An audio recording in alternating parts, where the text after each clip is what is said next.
నమస్తే, welcome to Telugu 360 trending today.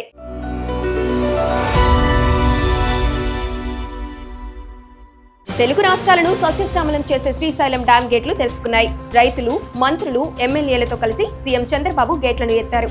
4 గేట్లు ఎత్తి నీటిని నాగార్జున సాగర్ జలాశయానికి విడుదల చేశారు. మహారాష్ట్ర, కర్ణాటకలో కురుస్తున్న భారీ వర్షాలకు ఈసారి డ్యాం త్వరగా నిండిపోయింది. ఇవాళ తన జీవితంలో సంతోషకరమైన రోజని సీఎం చంద్రబాబు అన్నారు. జూలై తొలి వారంలోనే శ్రీశైలం ప్రాజెక్టు నిండటం శుభపరిణామమని ఆయన చెప్పారు. జలాలే మన సంపద అని, వాటితోనే రైతుల కష్టాలు తీరుతాయని వ్యాఖ్యానించారు. నీటి కరువు ఉన్న రాయలసీమను ఎవరూ కాపాడలేరని చాలా మంది అన్నారు. కానీ ఆ ప్రాంత స్థితిగతులు మార్చేందుకు ఎన్టీఆర్ నడుం బిగించారు. ఇప్పుడు రాయలసీమ అభివృద్ధికి నా వంతు కృషి చేస్తున్నా అని ఆయన వెల్లడించారు. ఏపీలో పెట్టుబడులకు ఇదే సరైన సమయమని మంత్రి లోకేష్ అన్నారు. బెంగళూరులో జీసీసీ గ్లోబల్ లీడర్లతో ఆయన భేటీ అయ్యారు. ఈ సందర్భంగా ఏఐ, క్వాంటమ్ టెక్నాలజీలో పెట్టుబడులు పెట్టాలని కోరారు. యుఎస్ఏ సిలికాన్ వ్యాలీ తరహాలో అమరావతిలో క్వాంటమ్ వ్యాలీ ఏర్పాటు చేస్తున్నాం. 6 నెలల్లో ఇది అందుబాటులోకి వస్తుంది. టెక్నాలజీలో క్వాంటమ్ వ్యాలీ గేమ్ చేంజర్ గా నిలవనుంది. ఏ రాష్ట్రం ఇవ్వని విధంగా రాయితీలు ఇస్తున్నామని లోకేష్ తెలిపారు. Kadapa YSR architecture and fine arts university విద్యార్థులు ఇడుపులపాయలో వైఎస్ జగన్ ను కలిశారు. కౌన్సిల్ ఆఫ్ ఆర్కిటెక్చర్ అనుమతి లేకపోవడం, ఏడీసెట్ విడుదలపై వారం రోజులుగా తాము చేస్తున్న ఆందోళనను మాజీ సీఎం దృష్టికి తీసుకెళ్లారు. మంచి యూనివర్సిటీ కడితే ప్రభుత్వం దాన్ని నిర్వీర్యం చేస్తుంది. విద్యార్థులకు వైసీపీ అండగా ఉంటుంది. సమస్య పరిష్కారానికి కృషి చేస్తామని జగన్ వారికి హామీ ఇచ్చారు. భద్రాచలం ఆలయ ఈవో రమాదేవిపై అల్లూరు జిల్లా పురుషోత్తపట్నం గ్రామస్తులు దాడి చేశారు. రాముడి ఆలయ భూముల్లో అక్రమ నిర్మాణాలను అడ్డుకునేందుకు ఈవో అధికారులు వెళ్లగా గ్రామస్తులతో వాగ్వాదం జరిగింది. అనంతరం కొందరు దాడి చేయడంతో ఈవో స్పృహ తప్పి పడిపోయారు. దీంతో ఆమెను ఆసుపత్రికి తరలించారు. అయితే భూములను దేవస్థానానికి అప్పగించాలని ఏపీ హైకోర్టు ఆదేశించింది. పాసమైలారంలోని సిగాచి ఫ్యాక్టరీలో ఎన్డీఎంఏ బృందం పరిశీలన ముగిసింది. ప్రమాద స్థలాన్ని అధికారులు క్షుణ్ణంగా పరిశీలించారు. పేలుడుకు గల కారణాలపై బృందం అధ్యయనం చేసింది. దీనిపై నివేదికను కేంద్ర రాష్ట్ర ప్రభుత్వాలకు అందజేయనుంది. అయితే ఈ ఘటనలో ఇప్పటి వరకు మరణించిన వారి సంఖ్య 44కు చేరింది. ప్రమాదం జరిగి 9 రోజులవుతున్నా ఇంకా పలువురి ఆచూకీ లభ్యం కాలేదు. ప్రజాప్రతినిధిగా ఉంటూ డ్రామాలు చేయొద్దని కేటీఆర్ కు కాంగ్రెస్ ఎమ్మెల్సీ అద్దంకి దయాకర్ హితవు పలికారు. నీ డ్రామాలతో ప్రజలను మభ్యపెట్టాలని చూస్తున్నావు. నిన్ను చూస్తుంటే దీనంగా ఉన్నట్లు కనిపిస్తుంది. చట్టసభల పట్ల మీకు గౌరవం లేదు. శాసనసభ పట్ల నిర్లక్ష్యమని కేసీఆర్ ను చూస్తే తెలుస్తుంది.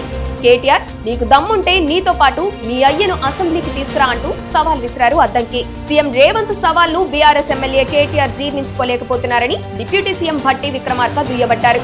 కేటీఆర్ అడ్డగోలు మాటలు మానుకోవాలని ఫైర్ అయ్యారు. భవిష్యత్తులో బీఆర్ఎస్ ను డిపాజిట్లు కూడా రావని విమర్శించారు. దమ్ముంటే అసెంబ్లీలో తేల్చుకుందామని, చర్చకు కేసీఆర్ రావాలని సవాల్ విసిరారు. గోదావరి, కృష్ణా జలాలపై చర్చించేందుకు ఆయన సిద్ధమన్నారు. హైదరాబాద్ లో వరుస బాంబు బెదిరింపులు కలకలం రేపాయి. City civil court, judge chambers, gymkhana club, judge quarters బాంబులు పెట్టినట్లు అబీదా అబ్దుల్లా పేరుతో దుండగుడు మెయిల్ పంపాడు. ఆర్టీఎక్స్ బాంబులు, ఐఈడీలు పెట్టినట్లు బెదిరింపులకు పాల్పడ్డాడు. తాజాగా రాజ్ భవన్ కు బాంబు బెదిరింపులు వచ్చాయి. దీంతో అప్రమత్తమైన పోలీసులు డాగ్ స్క్వాడ్, బాంబ్ స్క్వాడ్లతో ఆ ప్రాంతాల్లో తనిఖీలు చేపట్టారు. నోబెల్ శాంతి బహుమతికి అమెరికా అధ్యక్షుడు డొనాల్డ్ ట్రంప్ పేరును ఇజ్రాయెల్ ప్రతిపాదించింది. ఈ విషయాన్ని ఆ దేశ ప్రధాని నెతన్యాహు వెల్లడించారు. వైట్ హౌస్ లో ట్రంప్ తో డిన్నర్ భేటీ సందర్భంగా ఈ ప్రతిపాదన చేశారు. ఇటీవల ఇరాన్, ఇజ్రాయెల్ యుద్ధాన్ని ఆపడంలో ట్రంప్ కీలకంగా వ్యవహరించారు. గతంలో పాకిస్తాన్ తో పాటు పలువురు సెనెట్ సభ్యులు ట్రంప్ పేరును ఈ అవార్డును ప్రతిపాదించిన సంగతి తెలిసిందే. కాచిగూడ, యశ్వంత్పూర్ మధ్య నడిచే వందే భారత్ రైలు బోగీల సంఖ్య పెరగనుంది. ప్రస్తుతం 6 చైర్ కార్, ఒక ఎగ్జిక్యూటివ్ క్లాస్ తో 8 బోగీలు ఉండగా ఈ నెల 10వ తేదీ నుంచి 14 సీసీ, 2 ఈసీ కోచ్లు అందుబాటులోకి రానున్నాయి. దీంతో సీట్ల సంఖ్య 530 నుంచి 1128కి పెరగనుంది. అయితే బుధవారం మినహా ప్రతిరోజు ఈ రైలు 5 గంటల 45 నిమిషాలకు కాచిగూడలో బయలుదేరి మధ్యాహ్నం 2 గంటలకు యశ్వంత్పూర్, అలాగే మధ్యాహ్నం 2 గంటల 45 నిమిషాలకు అక్కడకు బయలుదేరి 11 గంటలకు కాచిగూడ చేరుతోంది. క్రికెట్ పిచ్, అవుట్ ఫీల్డ్, భారీ సంఖ్యలో వచ్చే ప్రేక్షకులకు ఇండోర్ స్టేడియం సరిపోదు. పిచ్, బౌలింగ్ లో స్వింగ్, సీమ్ వాతావరణం మార్పులను బట్టి మారుతూ ఉంటాయి. కొన్ని దేశాల్లో ఇండోర్ క్రికెట్ ఆడుతున్నారు. అయితే వాటి రూల్స్ భిన్నంగా ఉంటాయి. ఐసీసీ మాత్రం అధికారికంగా ఇలాంటి మ్యాచ్లు నిర్వహించట్లేదు. పైకప్పును బంతి తాకితే దాన్ని ఎలా పరిగణించాలనే విషయంలో గందరగోళం కూడా దీనికి కారణం. ట్విట్టర్ మాజీ సీఈఓ జాక్ డోర్సే సరికొత్త మెసేజింగ్ యాప్ ను రూపొందించారు. బిట్ చాట్ పేరుతో రూపొందించిన ఈ app internet, phone number, server అవసరం లేదు. కేవలం బ్లూటూత్ నెట్వర్క్ లో పనిచేసే peer to peer messaging app ఇది. ప్రస్తుతం ఈ యాప్ టెస్టింగ్ దశలో ఉంది. బిట్ చాట్ అనేది గోప్యతకు ప్రాధాన్యమిచ్చే అప్గ్రేడ్ కమ్యూనికేషన్ కోసం రూపొందించబడిందని జాక్ చెబుతున్నారు. ట్రాఫిక్ చలాన్లు చెల్లించిన వారిపై చర్యలకు రవాణా శాఖ సిద్ధమైంది. 3 నెలల పాటు పెండింగ్ లో ఉంటే లైసెన్స్ సస్పెండ్ చేయాలన్న పోలీసుల ప్రతిపాదనలపై త్వరలో నిర్ణయం తీసుకునే అవకాశం కనిపిస్తుంది.